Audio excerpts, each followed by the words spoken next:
Саламатсыңарбы балдар? Бүгүн биз кыргыз тили сабагын өтөбүз.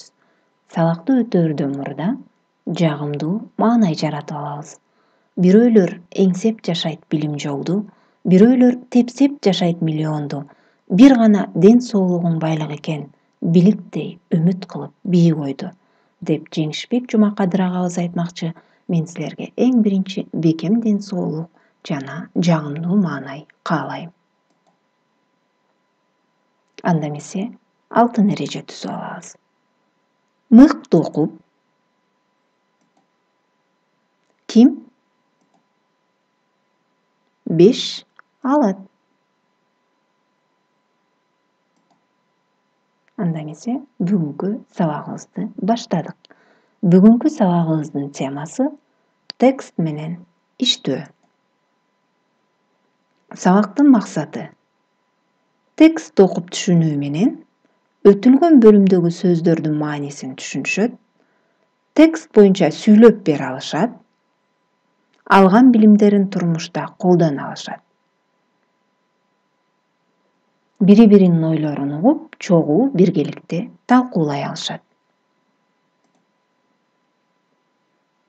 Текст деген эмне? Текст латын тилинен алынган, бизче которгондо бирикме дегенди билдирет.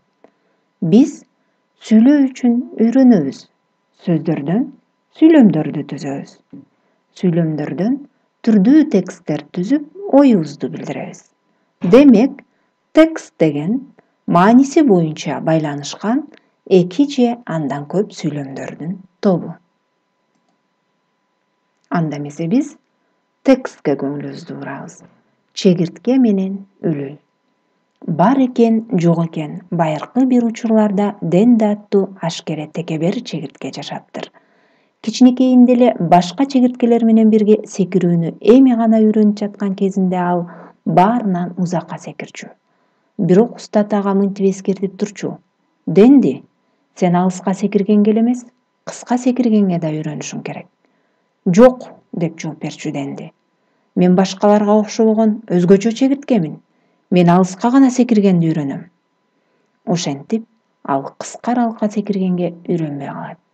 Күндөрдүн биринде секирүү үчүн үйүнөн чыгып, Оливия аттуу үлүлгө жолугуп калат. "Сен мындай жай турмуштан жадабадыңбы?" деп сурайт андан.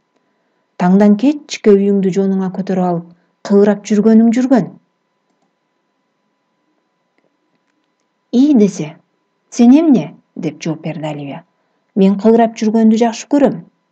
Мага үлүл болгонум аябай жагат. Айрыкча жаан жааганда менин үйүм ар дайым кургак жана ыңгайлуу. Анан да мен эч качан үйүмө кеч калбайм. Үйүм өзүм менен бирге да." "Эмнеге мынтип жатканымды түшүнгөн чыгарсың? Үлүл кызыктай эле экен", деди да өзүнө өзү маашырланган бойдон Денди секирип жөнөдү. Чынында ал сонун секирчү. Чегирткелердин баары жакшы секиришет да. Бирок Денди бир секиргенде эле 30 сантиметрди артка таштачу. Өзүнүн 10 эсе кичине экенин эске албаганыбызда бул өтө чоң аралык эле. Ошентсе да, ал бир нерсе кыла алчу эмес, кыска аралыкка секире албайт эле. Ал 10 же 15 сантиметрге секире алчу эмес, секиргенде эле 30 сантиметрди артка калтырчу. Оливия менен сүйлөшүп бүткүчө түштөн убагы келип калып, Денди үйүнө шашты. Ал үйүнө жакындап эле калган болчу.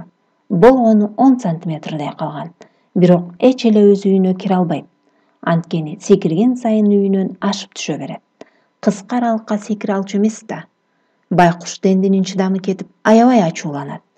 Ошол убакта бактыга жараша ким дебейсиңерби, үйүн көтөргөн Оливия пайда боло калат. "Мына, көрдүңбү Денди?" деди ал. "Үлүлдөрдүн да мактана турганы бар. Эч болбоду дегенде өз үйлөрүнө кыйналбай киришет." Оливия абдан кеңпейил эле. "Жонума мин, мен сени үйүңө алып барайын", деп сунуштады ал Дендиге. Денди кубанып кетип, дароо эле үлүлдүн жонуна минет.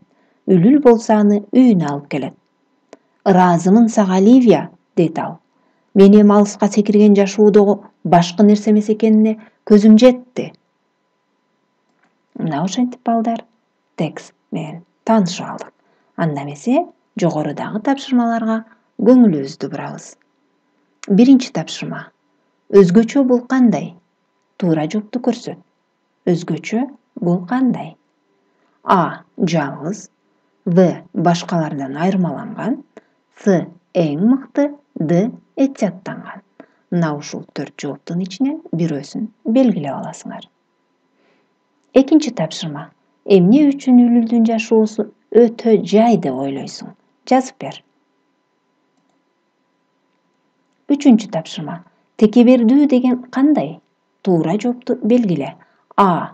Тоодо жашаган текелерди. В. Башкалардан өзүн мыкты санаган. С. Эң мыкты. Д. Башкаларды капа кылган. Туура жообун белгилеп алабыз. Төртүнчү тапшырма. Окуялар кандай тартипте өткөнүн көрсөт. 1 деген сан турат. Эми 2, 3, 4, 5, 6 деген сандарды коюп чык. Үлүл чегирткени үйүнө жеткирди. Денди чегиртке теке берели. Чегиртке үйүнө кире албай койду. Чегиртке үлүлгө жолугуп маектешип турду. Чегиртке үлүлгө ыраазычылык билдирди. Денди чегиртке мыкты секирчи. Мына ушуларды текстке карап катарынан сандарды коюп чыгасыңар. Бешинчи тапшырма. Эмне үчүн үлүл үйүнө эч качан кеч калбайт? Жазып бер. Алтынчы тапшырма. Эмне үчүн Оливия үлүл болгонду жактырат? Туура жоопту тап. А. Себеби үлүлдөр өтө жай кыймылдайт. В. Себеби ага чегирткелер жакпайт. С. Себеби анын үйү дайыма кургак жана ыңгайлуу. Д. Себеби үлүлдөр секире алышпайт. Туура жообун табасыңар. Жетинчи тапшырма. Сүйлөмдү аякта. Үлүлдөрдүн да муну текстке карап, силер сүйлөмдү аяктап бересиңер. Анда эмесе сабагыбызды жыйынтыктап жатып, баалоого көңүлүбүздү бурабыз. Мен мурунку сабактагыдай эле баалоону дагы эле быйтыкчалар менен тандап алдым. Эң жакшы, жакшы, канаттандырарлык эмес. Жогорудагы тексттердин баарына, тапшырмалардын баарына туура жооп берип, эң жакшы деген баага ээ болгула. Анда эмесе биздин бүгүнкү сабагыбыз бүттү. Кийинки сабактан көрүшкөнчө саламатта болгула.